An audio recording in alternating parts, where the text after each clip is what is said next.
You're watching Focus on Mission.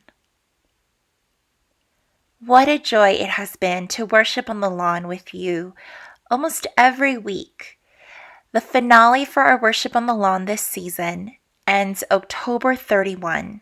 So while there is no worship on the lawn tonight and our studies in lineage have been canceled / possibly postponed, there is one more worship on the lawn, Vespers, that you are invited to in 2020.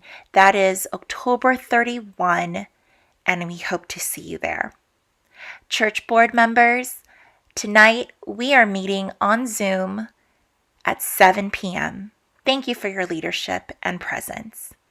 Church family, enjoy our mission story this morning, coming from Chile and a missionary in a modern society. I wanted to serve in the mission field from the time I started university, but for some reason, I think I'm beginning to understand now. The way this year has gone, this has been my opportunity to work with 1 year in mission here.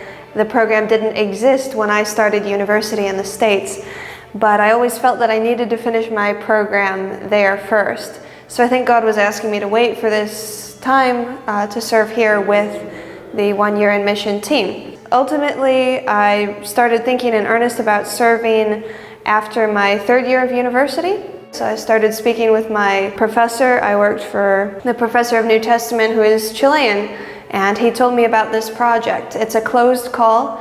They choose recommended people. Not everyone can apply. And so I received the call and prayed for about a year, and here I am. I have a wide range of responsibilities here. I am here primarily as an English teacher and also to work in youth evangelism and with the church when possible. I teach English classes in the Misión Central. I also teach an English workshop for parents in the Adventist school here. I support the English classes as a resource for the students. There is an English teacher here in the Adventist school, but I am his assistant, more or less. I work with Pathfinders, and I also work with the 1 year in mission volunteers in various outreach activities in the community. And here in the Espacio Nuevo Tiempo, the Center of Influence, I teach English classes here and support other activities. I'm originally from Maryland. My father is a pastor in the Chesapeake Conference, so that's where I hail from. And it's been interesting adapting to the culture here. I love it. It's great. It's extremely open, extremely caring. But again, because Chile is a more modernized country, this isn't the mission experience that a lot of people expect from short-term mission trips to Central America, per se. It's more modernized, more secularized. People are not immediately open to sharing directly about faith. The majority of the population lives in the cities here. So there's a lot of indirect evangelism that happens. And of course, the people are very friendly, very accepting, but they also take some convincing. So you have to work around the question of, are they accepting what I'm saying simply because they're trying to be polite because this is the culture, or are we really making a connection here? So that's the struggle. That's what we have to learn to do evangelism cross-culturally. I spoke a little bit of Spanish before I arrived. I had the foundation, at least from having studied before, but it is a completely new experience to speak Spanish in a country where it is the native language, because we don't realize when we speak English or our own language how much slang we use, how many sayings, how many phrases we have. We don't realize how quickly we ourselves speak. So when we enter another culture, we try to learn that language. It's completely different. Book knowledge doesn't cover everything. It took me about 2 months, even speaking a little Spanish the whole time, to become conversationally fluent.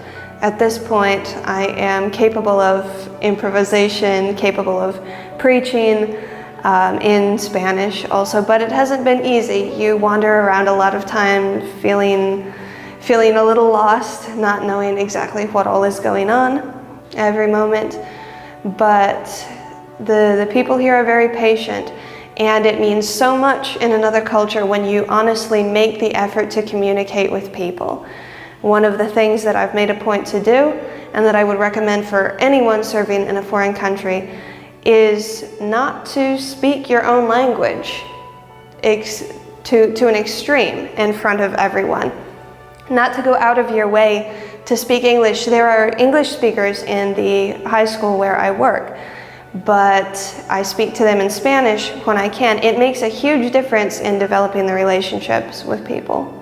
It's incredible because I feel like it is preparing me better for a life in ministry, which is what I studied for, which is what I trained for. One of the reasons I came here was to work directly with the church, to work directly with an administration that is actively involved in outreach ministries in the community, and to learn from that and to study from that. So I am working directly with several different pastors here.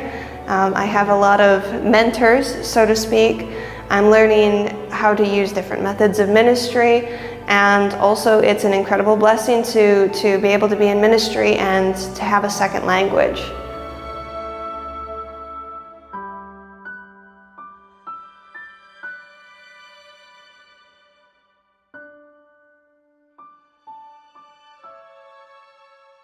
I invite all our ministry leaders of Campus Hill Church, every one of us, without any exception, to find a way to activate your ministry immediately if you have not already safely done so.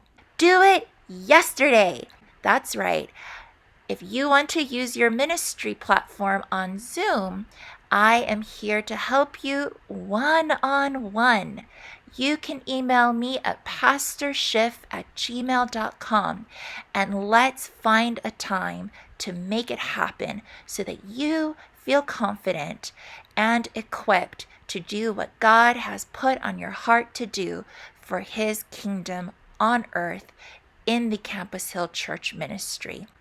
May God bless you, and thank you for being a church focused on mission.